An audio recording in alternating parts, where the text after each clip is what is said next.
Olá! A situação dos direitos humanos no Brasil está retratada em relatórios elaborados pelo Observatório Parlamentar. Sediado na Comissão de Direitos Humanos e Minorias, o Observatório é fruto de uma parceria entre a Organização das Nações Unidas, a ONU, e a Câmara dos Deputados. Criado em 2020, o relatório é responsável por analisar recomendações dos países membros da ONU sobre temas como meio ambiente, saneamento e violação dos direitos humanos.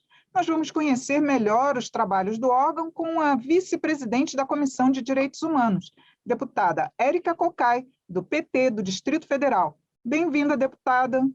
Bom, eu queria agradecer a oportunidade de estar conversando e saudar todas as pessoas que nos assistem nesse momento.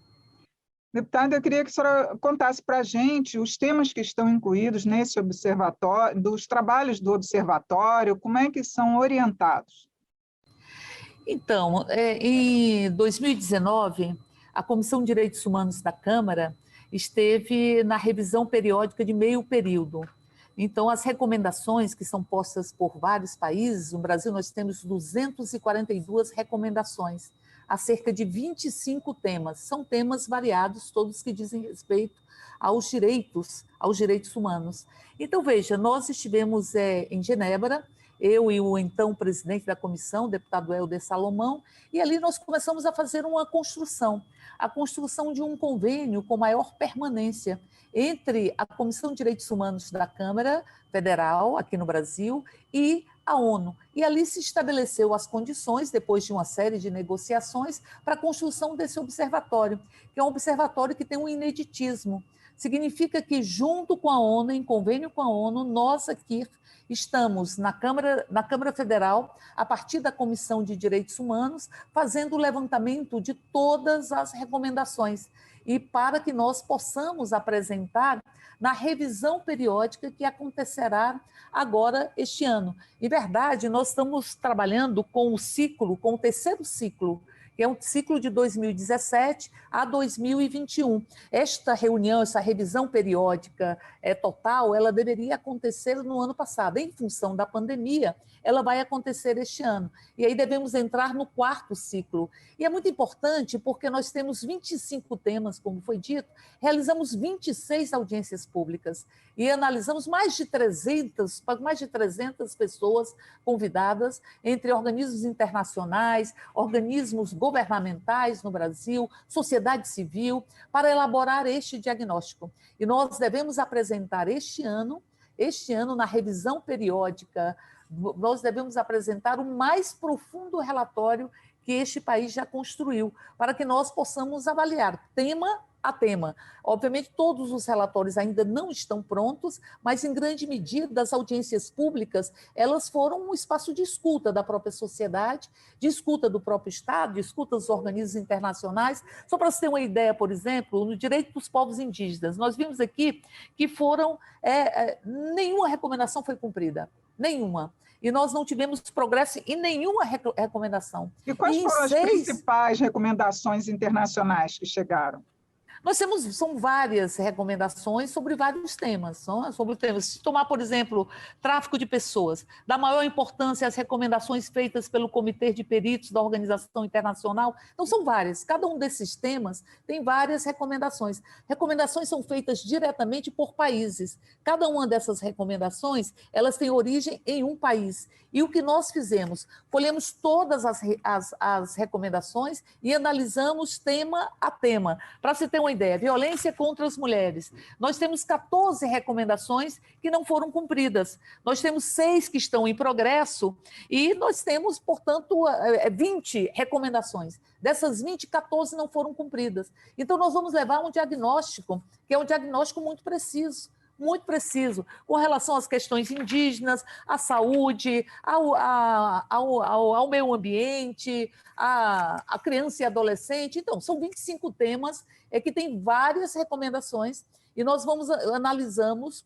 recomendação a recomendação, se elas foram cumpridas, se elas estão em desenvolvimento, se houve retrocesso. Nós percebemos, por exemplo, que houve retrocesso na questão indígena no Brasil, com relação a várias recomendações que foram postas. O Observatório está tratando também da questão dos refugiados, por exemplo? Olha, está trata de imigrantes, com certeza, trata de moradia, saúde, manifestação e organização, LGBTQ, pessoas LGBTQIA+, população negra, combate ao racismo, são 25 temas. Eu acho que são todos os temas que são relevantes para o desenvolvimento de uma política que valorize os próprios direitos humanos. E nós devemos apresentar esse diagnóstico. Quando tivemos lá em 2019, com a revisão de meio período, no meio período, agora o ciclo se fechou o ano passado, né? Então, nós tivemos um relatório que foi fruto de várias audiências, sem nenhuma dúvida, e que foi também fruto de várias notícias de jornais, de várias audiências públicas, enfim. Mas, neste ano, nós estamos levando o fruto do trabalho do Observatório. O Observatório começou em 2020, ele foi renovado no final do ano passado, portanto, nós estamos com a renovação deste convênio, e eu digo que a gente deu um salto de qualidade na elaboração de diagnóstico. E é muito importante que nós tenhamos um diagnóstico preciso para que nós possamos construir políticas públicas adequadas, né? Para que nós saibamos onde é que nós estamos retrocedendo, onde é que nós estamos avançando, onde é que não houve qualquer tipo de cumprimento das recomendações que foram postas, quais são os mecanismos importantes e necessários para que essas recomendações possam ser cumpridas. E quem está participando do observatório são só os parlamentares ou também tem representantes da sociedade civil?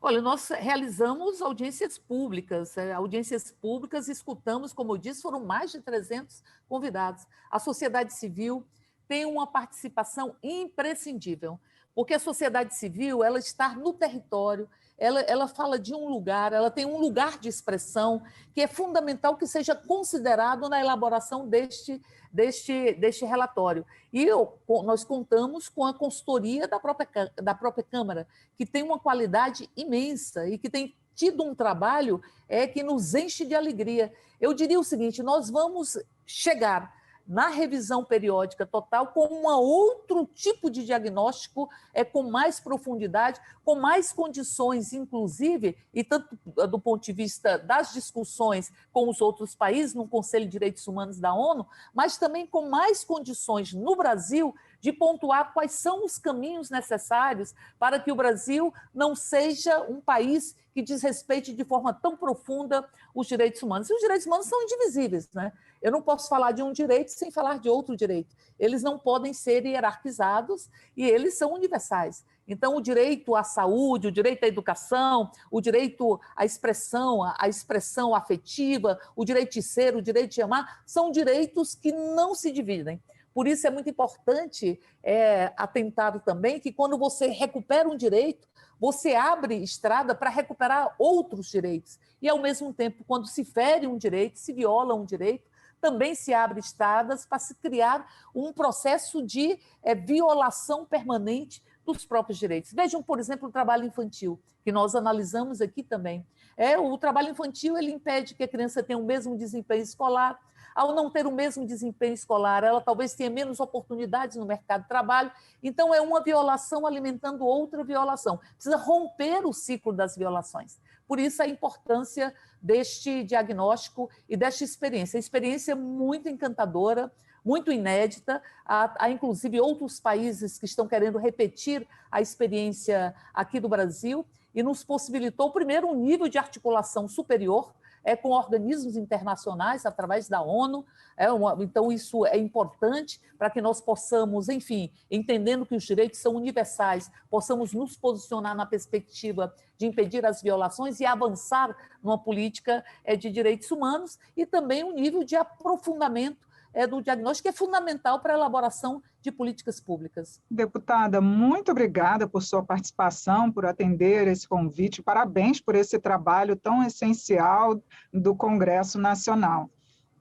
Eu acho assim, é só para que toda a sociedade possa saber que tem esse instrumento aqui, que foi construído e que é um instrumento que tem um valor imenso para a elaboração de diagnóstico, para contextualizar as violações de direitos e para apontarmos caminhos para que todas e todos nós possamos viver plenamente uma humanidade que muitas vezes é tão negada, principalmente num período de tantas expressões de ódio e de tanta política da morte. Obrigada pela oportunidade.